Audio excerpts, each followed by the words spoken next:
Hey guys, it's Victoria and welcome back to FemmeHead. Today I want to talk about why you shouldn't rely on apps that predict ovulation or periods, any sort of like ovulation tracker or period tracker, why you should not rely on those as a birth control method.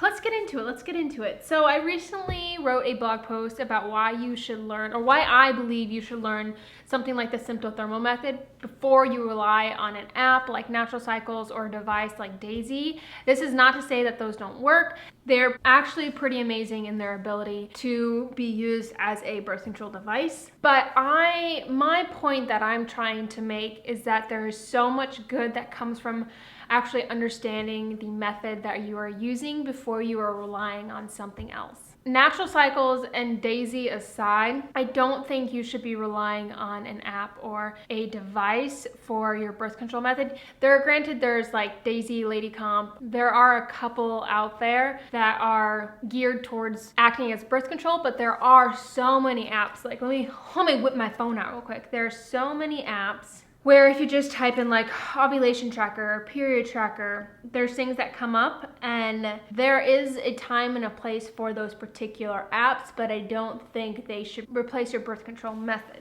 So if you're like researching, you want to get an app to track your cycle and you're on the app store, or if you're on the internet and you're like looking stuff up and you see something that is marketed as an ovulation tracker or period tracker, like I would approach with caution. Now, if you are a teenage girl or just a teenage girl in general and you want to have an app on your phone where you can say, I started my period today, and then maybe track some symptoms, things that are going on like acne or mood or whatever it may be, and you just basically want it so you can look back and see when your period was and some of the things, maybe you want to see how acne correlates to your cycle, whatever that, like go ahead and get an app. Like there's no harm in that. This is me definitely talking to those of us out there like myself who use charting as a birth control method. Like if you're just charting to learn more about your cycle and you want to just look at the consistencies between different cycles, go ahead and just get an app. But if you want to use it as birth control, go forward with a little bit more caution. I once had a comment on a video where I was talking about I don't remember the exact video and I don't know if I could go find the comment,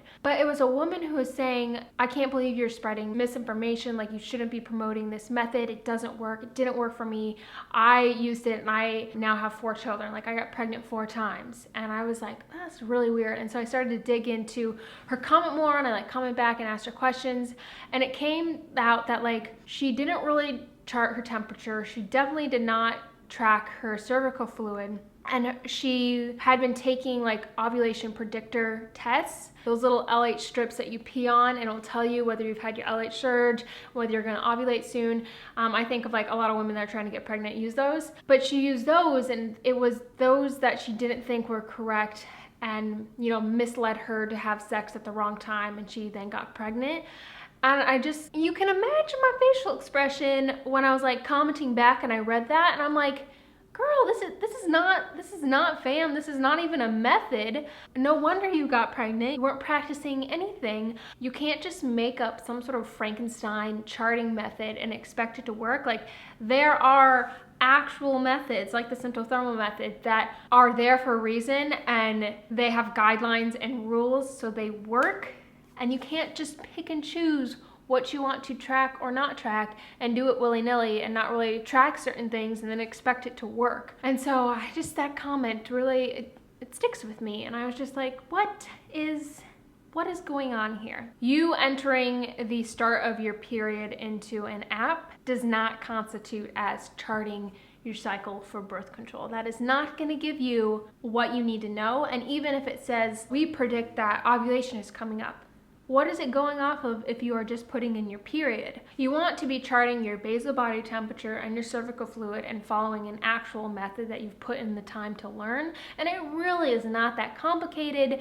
I think almost anyone can learn how to do it. Any normal person like you or I can learn how to chart and do it effectively. And yes, there are reasons that some women can't rely on both their temperature and their fluid, so they have to go with a temperature only method or a fluid only method, and that's fine. But I think starting off, I really recommend learning a combined method like the sympto-thermal method as a great foundation, and then you can go from there and say, you know what, I really can't rely on my cervical fluid because I take allergy medication that dries up my cervical fluid, so I have to do a temperature only method. That's fine, and then you can go on to learn a temperature only method. It all gets grouped together as charting and as FAM, but there are combined methods of temperature and fluid. There are temperature only methods or fluid only methods.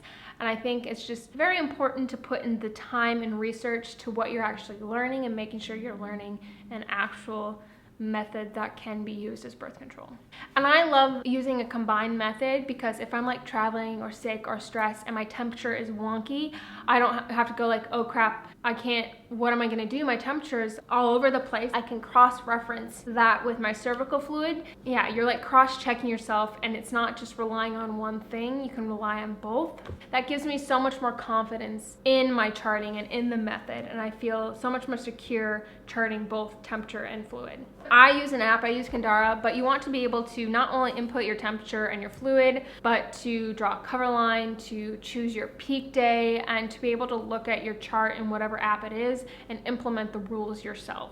A great place to start, and one that I think many women do, is reading a book like Taking Charge of Your Fertility. I highly recommend that book if you're interested, and then you can take the time to research if there is a course near you, but more likely it's going to be an online course about FAM, and I would look up one that teaches, you know, sympto-thermal method or a combined method. I created a Chart Your Cycle course for those new to FAM, and I teach specifically the sympto-thermal method, a combined method, and it's all in a nice little package to where you can learn it and get started charting, and I will link that down below. But yeah, just put in the time, make sure you do the research, there's no rush, don't jump into it. And if you're watching this video and you go, oh crap, I'm really messing this up, that's okay. We all make mistakes, and this is a great time to start educating yourself more. If you've been charting for a while now, I'm curious to hear how it has changed over the years from when you first started. Leave that comment down below. If you enjoyed today's content, don't forget to give it a thumbs up and hit subscribe if you want to see more of me. And I'll see you guys in my next video. Bye!